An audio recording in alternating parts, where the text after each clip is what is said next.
இறைவனுக்கு நன்றி.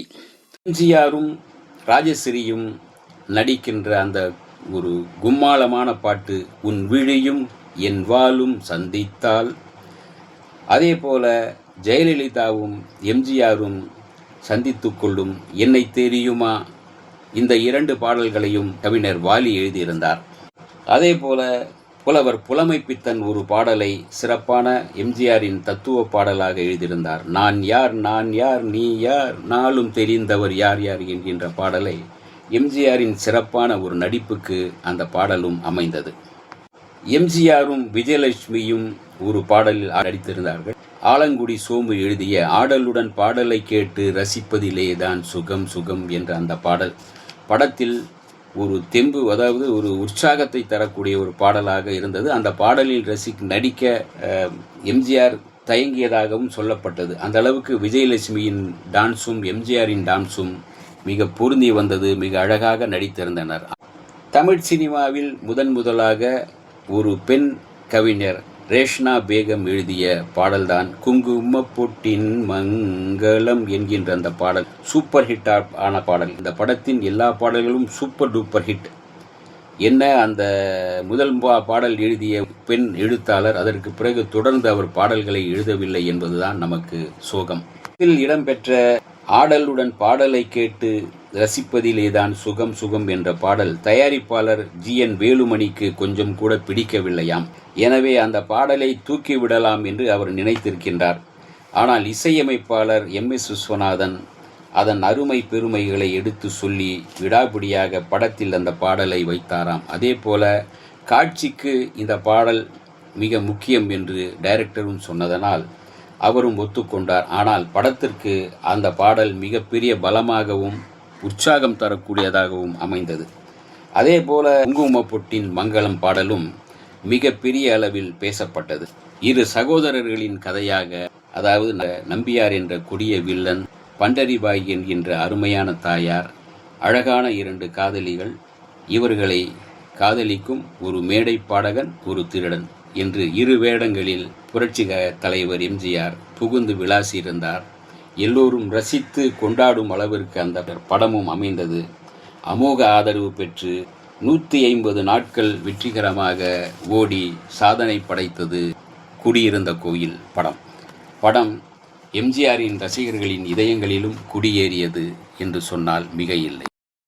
ஒரு கதை பல வடிவங்கள் எடுத்து பல மொழிகளுக்கு சென்று மறுபடியும் வந்து மறுபடியும் அதே மொழிக்கு வருவதும் உண்டு. அப்படித்தான் 1968ஆம் ஆண்டு வெளிவந்த புரட்சி தலைவரின் குடியிருந்த கோயில் சொல்லலாம்.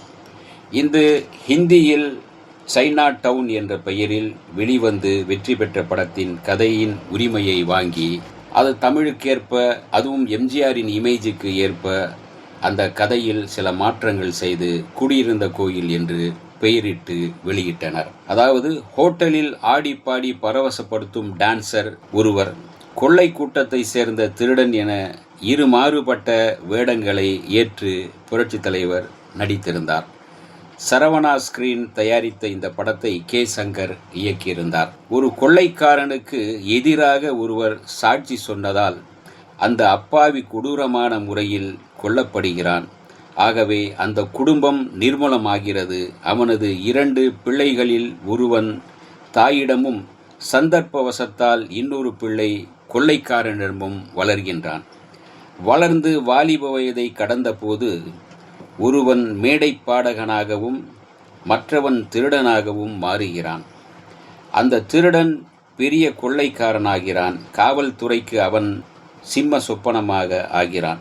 ஆகவே அவனையும் அந்த கொள்ளை கூட்டத்தையும் பிடிப்பதற்காக திருடன் உருவத்தைப் போலவே இருக்கும் மேடை பாடகனின் உதவியை காவல்துறை நாடுகிறது.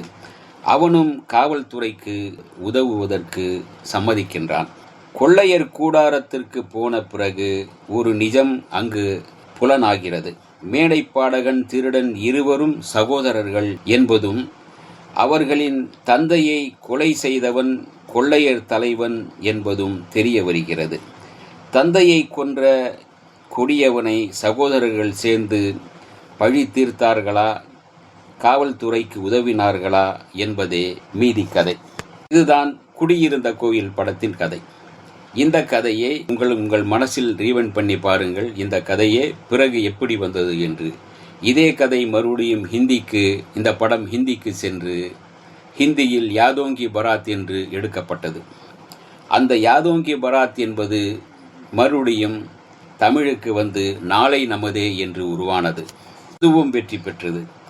இதே கதையின் பாணியில்தான் ரஜினிகாந்த் நடித்த பில்லா உருவாக்கப்பட்டது. அந்த பில்லாவின் கதையும் ஏறக்குறைய இரட்டையர்களுக்குள்ளே ஒருவனை பிடிக்க இன்னொருவர் உதவுகிறார் என்பதுதான் அந்த கதை வந்திருக்கும்.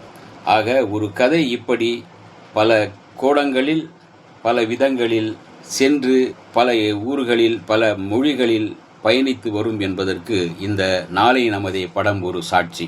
நாளை நமதே காதல், வீரம், சோகம் ஒரே உருவம் கொண்ட இரட்டையர்களால் ஏற்படும் குழப்பம், திகைப்பு என்று ஜனரஞ்சகமாக கதையை மிக அழகாக காட்சிப்படுத்தி நகர்த்தியிருக்கின்றார் இயக்குனர்.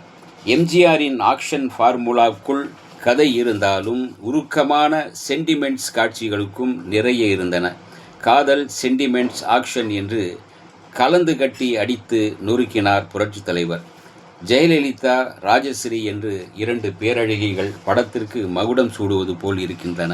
அதாவது புரட்சி தலைவரே சொல்வது போல, என்னை தெரியுமா, நான் சிரித்து பழகி கருத்தை கவரும் ரசிகன், என்னை தெரியுமா என்று அவர் பாடி ரசிக்க வைத்தது போல அவரை நாம் பார்த்து ரசிக்கும் வகையில் இருந்தன.